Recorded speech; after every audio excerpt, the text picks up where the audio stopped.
आणि माळशिरसला गेलो, तिथे एका उषाताईच्या डोक्यात बंदुकीची गोळी घातली, ती मातंग समाजाची. अरे दोन्ही काढल्या उषाताई, अनुसूचित जाती जमातीचं अस्तित्व धोक्यात आणलंय. अरे आमचा प्रश्न काय आणि तुम्ही आमच्या पुढे वाढून काय ठेवलंय? मोहन भागवत वाटतं का आरक्षण देईल म्हणून? मोहन भागवत वाटतं का आरक्षण देईल? मी तुम्हाला विचारतोय, जोरात सांगा. फडणवीस वाटतं का आरक्षण देईल? आणि कुणाच्या बापाचं घेऊन खात नाही. मला कळत नाही एकनाथ शिंदेला वाचा येतं का नाही. बदर समितीचा अहवाल घेतलाय. सुनेत्राताई पवार यांनी बदर समितीचा अहवाल घेतलाय. यांना वाचता येतं का नाही? हा अहवाल अंधारात का उजेडात का आणला जात नाही? आमचे बांधव जे आंदोलन करतायत त्यांना सुद्धा आव्हान करतो की बदर समितीचा अहवाल तुम्हाला भेटला तर आम्हाला द्या. अरे त्याच्यावर चर्चा नाही, त्याच्यात काय लिहिलंय हे माहित नाही, आणि तुम्ही ते आरक्षण संपवायला निघालात. लक्षात ठेवा, जोपर्यंत बाबासाहेबांचा निळा झेंडा आहे तोपर्यंत या देशातून आरक्षण संपू शकत नाही. लक्षात ठेवा.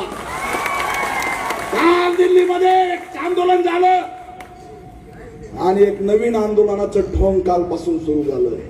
आरक्षण हटाव, फक्त वर्गीकरण नाही, आरक्षण हटाव म्हणे. आम्ही ओपन चॅलेंज केलं. लक्षात ठेवा, जब तक इस देश में जातिवाद रहेगा, हमारे बाप ने दिया आरक्षण जिंदा रहेगा. कोई भी माई का लाल उसको छूने नहीं सकता.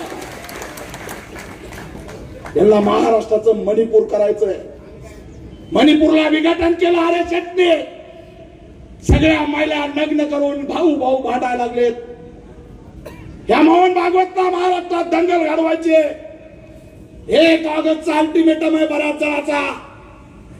फडणवीस एकच सांगतोय, 1 ऑगस्टला कोणताही जर निर्णय अंधारात राहून घेतला तर हा समाज ऐरा गैरा समाज नाही. 1818चा सिद्धार्थ महाराजची औलाद आहे, एवढं लक्षात ठेवा. बिलकुल चालणार नाही नाटक. बुलढाण्यातल्या मोर्चात मी आलोय, मला माहित आहे. बुलढाणा हे क्रांतीचं ठिकाण आहे. महाराष्ट्रात पहिलं गाणं जे आहे वर्गीकरणावर बनलं ते बुलढाण्यात, एवढं लक्षात ठेवा. अशी तशी चळवळ नाही. आणि म्हणून बांधवांनो, या उषाताई सारख्या अनेक हत्याकांड घडतात. लाडली बहिणीला 10,000 कोटी निधी वळवला. आमचा स्वातंत्र्य बजेटचा कायदा कुठे? अनेक प्रश्नावरती आमचा संघर्ष चालू आहे. पण आम्हाला विघटित करून टाकण्याचा डाव या ठिकाणी रचलेला आहे. म्हणून जाता जाता अनेक जणांना बोलायचंय, बऱ्याच जणांना बाहेर सुद्धा जायचंय. एकाच सांगतोय, तुम्ही लढायला तयार आहेत का? जोरात बोला. आणि म्हणून तुमच्या साक्षीने आरएसएसच्या मोहन भागवतला इशारा देतोय, जय भीम वाल्याच्या नादी लागायचं नाही. एक लक्षात ठेव, मोहन भागवत तुझा बाप डॉक्टर बाबासाहेब आंबेडकर आहे, कायम लक्षात ठेवा. म्हणून या लढ्यात ताकदीने या जातीच्या विरोधात बोलू नका, महापुरुषाच्या विरोधात बोलू नका. त्यांना दंगल घडवायचे, आपल्याला दंगल घडवायची नाही.